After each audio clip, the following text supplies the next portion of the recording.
Volume छठा है ये बुखारी का, ख्याल रहे। ये हार्ड कवर है नीचे, ताकि कुछ बेवकूफ जो होते हैं लोग वो बिना वजह पॉइंट बनाने की कोशिश करते हैं। हार्ड कवर के ऊपर दूसरा कवर है। ये बुखारी का छठा वॉल्यूम है और हदीस नंबर है 4705 और 4706। 4705 में तो बयान फर्क है, 4706 में बयान फर्क है। इन दोनों बयानों का आप मुआवजा करेंगे तो आपकी तबीयत खुश हो जाएगी, क्योंकि जो 4705 का बयान है जिसको मैं पढ़े देता हूं, उसको ये है, ध्यान से सुनिए।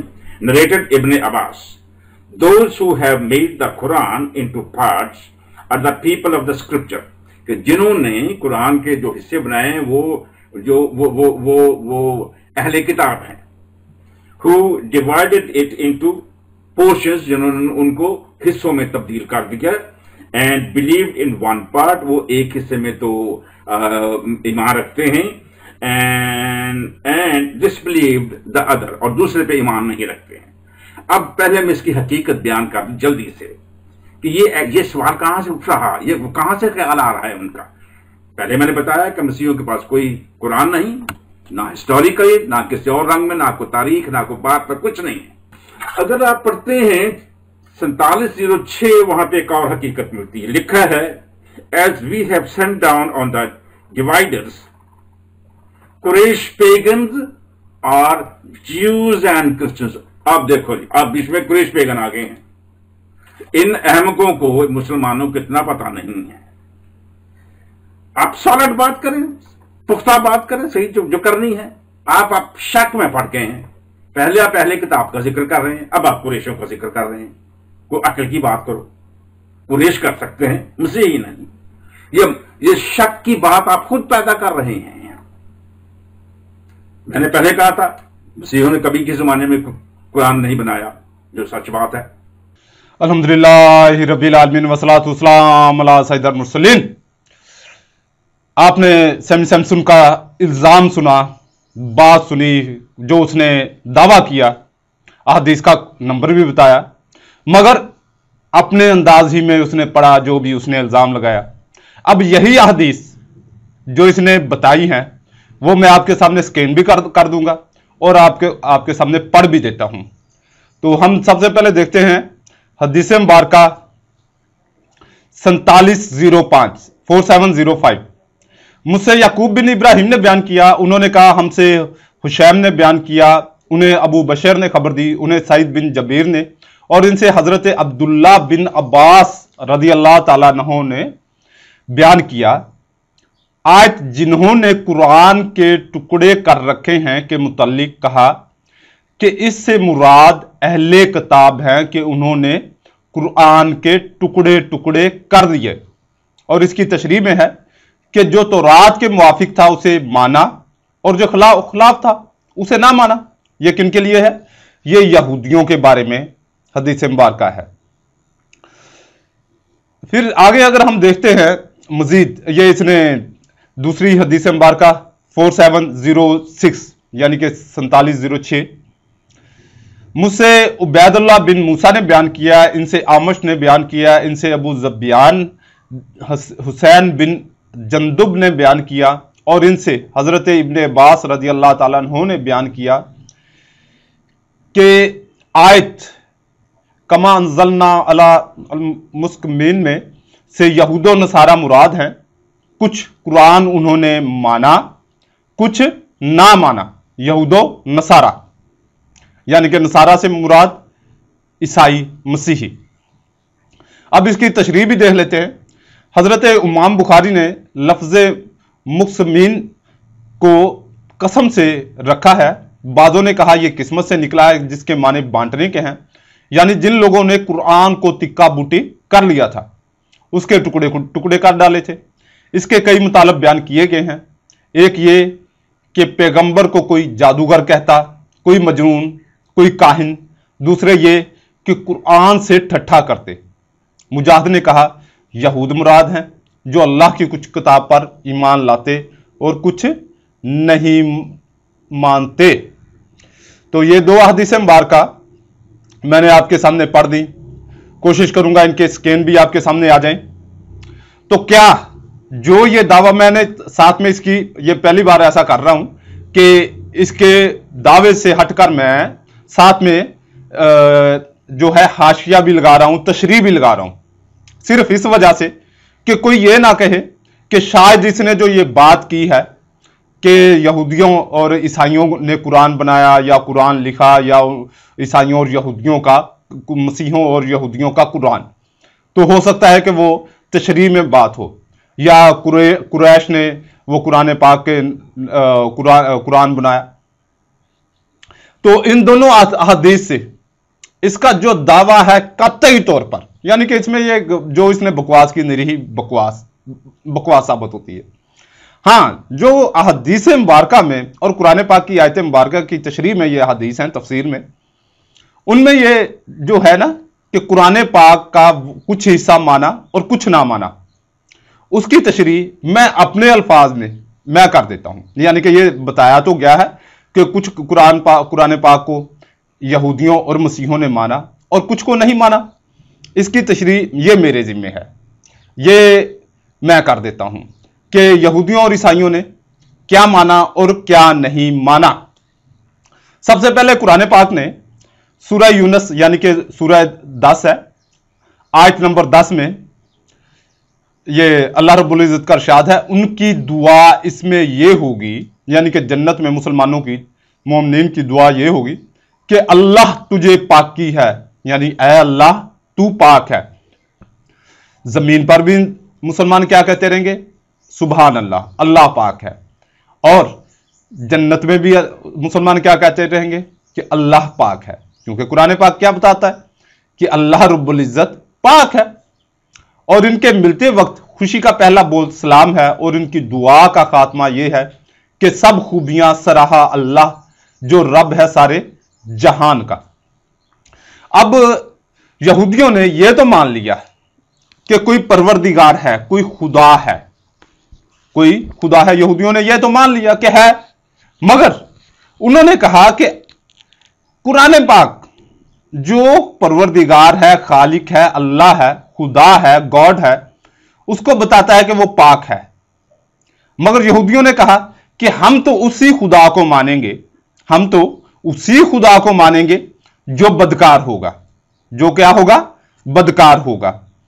ये आप देखेंगे इर्मिया बाब 42 आयत 10 में, आयत 10 में ये आपको मिल जाएगा। ये मैं कोशिश करूंगा स्कैन भी सामने कर दूं, वरना अगर कोई ये कहे कि अपना मैं भी इसी की तरह जो कुछ साबित नहीं होता ऐसे लगाता रहता हूं, तो वो खुद बाइबल को चेक कर ले, बाइबल को वो अच्छे तरीके से चेक कर ले कि क्या वाकई ही यहां से खुदा, बाइबल का खुदा बदकार साबित होता है, या मैंने ऐसे ही इल्जाम लगा दिया।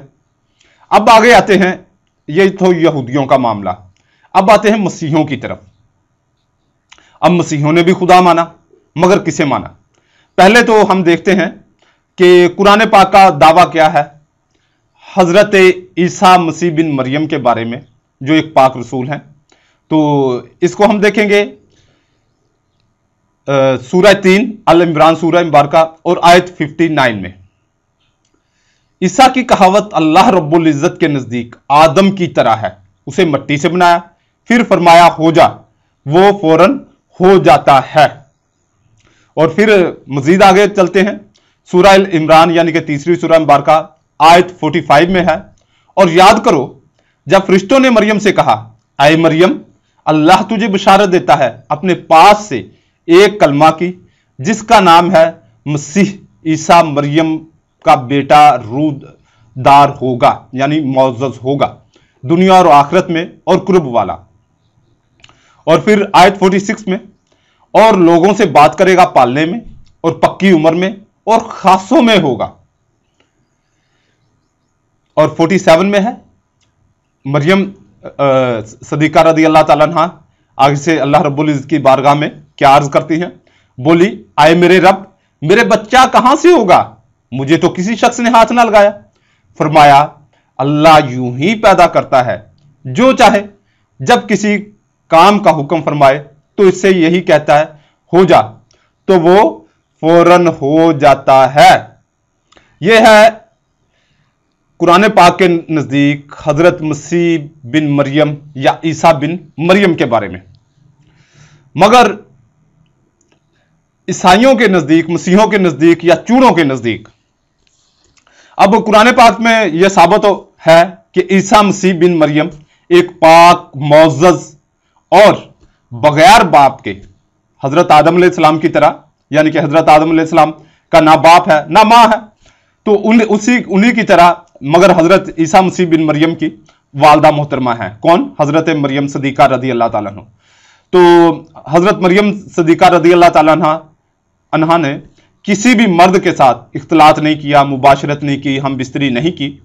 अल्लाह रब्बुल इज्जत के खास करम से हजरत ईसा मसीह बिन मरियम की पैदाइश हो गई।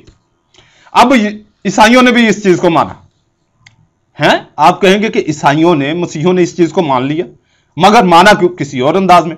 इन्होंने कहा कि हमारा जो जीसस है वो ईसा मसीह बिन मरियम को नहीं इन्होंने मारा, इन्होंने एक अपनी ही फेक पर्सनालिटी बना ली। कौन सी शख्सियत बना ली? यस्सु मसीह या जीसस। के जीसस है वो भी कंवारी से पैदा हुआ, वो भी कंवारी से पैदा हुआ। अब इनके नजदीक कंवारी क्या है? ये मेरा ख्याल कोई लकब है या कोई इनका नाम इन्होंने कंवारी कोई रखा हुआ है, वो जिसको ये बाइबल की मरियम कहते हैं, उसका हो सकता है कि मरियम कुमारी नाम हो। मगर बाइबल क्या कहती है? और खुद ही, यानी कि इनका जो दावा है कि वो 3 मुख्तलिफ मर्दों के साथ, 5 है मगर आज सिर्फ मैं नसबनामे के लिहाज से 3 ही बताऊंगा, कि 3 मुख्तलिफ मर्दों के साथ मरियम जो है उसने जिना किया, मुबाशरत की, जिना किया, मुबाशरत की, फिर यसू पैदा हुआ। कहां से साबित होगा? देखिए कितनी बड़ी बात मैंने कह दी कि जीसस जो है वो हरामी है। कहां से साबित होगा? बाइबल ही से साबित होगा, कहीं और से नहीं कि फलां का इंसाइक्लोपीडिया देख लो, फलां से नहीं नहीं नहीं नहीं नहीं नहीं नहीं, सिर्फ बाइबल से हम देखते हैं कि यस्सु बिन यूसुफ बिन आली, यानी कि यूसुफ बिन आली का बेटा यस्सु। ये आप देखेंगे लूका इसका 3 बाब आयत 23 में। फिर यसुमसी इब्ने दाऊद इब्ने इब्राहिम, मत्ती 1 बाब और 1 आयत में। फिर यस्सु बिन यूसुफ बिन याकूब, मत्ती बाब 1 आयत 15 में। ऐसे मैंने पहले भी बयानात में इसका जिक्र किया है।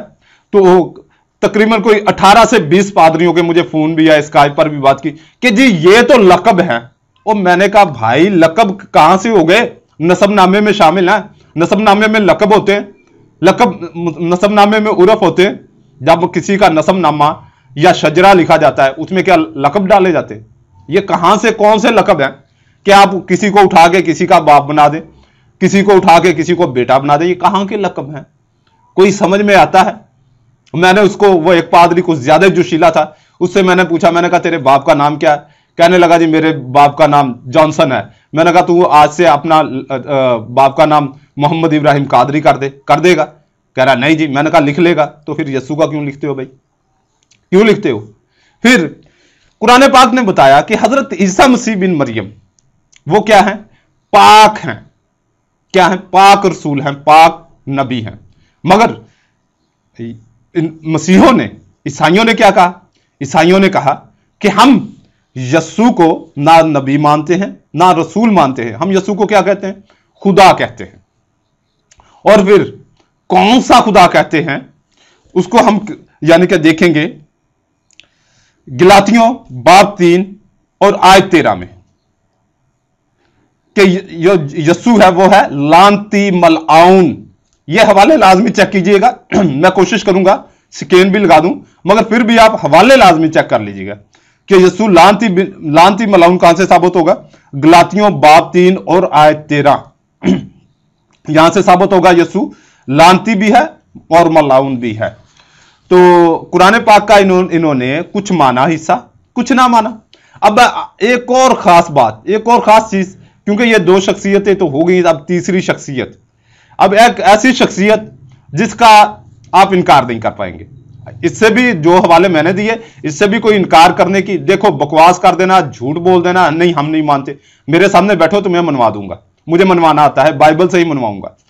तो फिर एक और शख्सियत जो मसीहत का पिलर है या मसीहत की बेस जिस पर टिकी हुई है वो है, उसको हम देखते हैं। उसके बारे में कुरान पाक क्या कहता है। कुरान पाक सूरा 15 यानी कि 15 और आयत है 32 से शुरू करते हैं। फरमाया, ऐ इब्लीस, तुझे क्या हुआ कि सजदा करने वालों से अलग रहा? बोला, मुझे ज़ेबा नहीं कि बशर को सजदा करूं जिसे तूने बज्जती मिट्टी से बनाया, जो स्याह बदबूदार गारे से थी। फरमाया, अल्लाह रब्बुल इज़्ज़त ने शैतान से फरमाया, इब्लीस से फरमाया तू जन्नत से निकल जा कि तू मरदूद है और बेशक क़यामत तक तुझ पर लानत है। अब इस इब्लीस को या शैतान को मसीहत ने भी कबूल किया कि वाकई है, शैतान है, मगर क्या कैसे? वो आप सैमसन की जुबानी सुनिए। दूसरा ग्रंथियों उसका 4 बाब उसकी 4 आयत। यानी उन बेईमानों के वास्ते जिनकी अक्लों को इस जहां के खुदा ने अंधा कर दिया है। इस जहान के खुदा ने यानी शैतान ने, जो सुन लिया आपने, सैमसन की जुबानी ही सुन लिया कि मसीहत ने क्या कबूल किया कि जो शैतान है वो है मसीहत का खुदा, मसीहत के जहान का खुदा।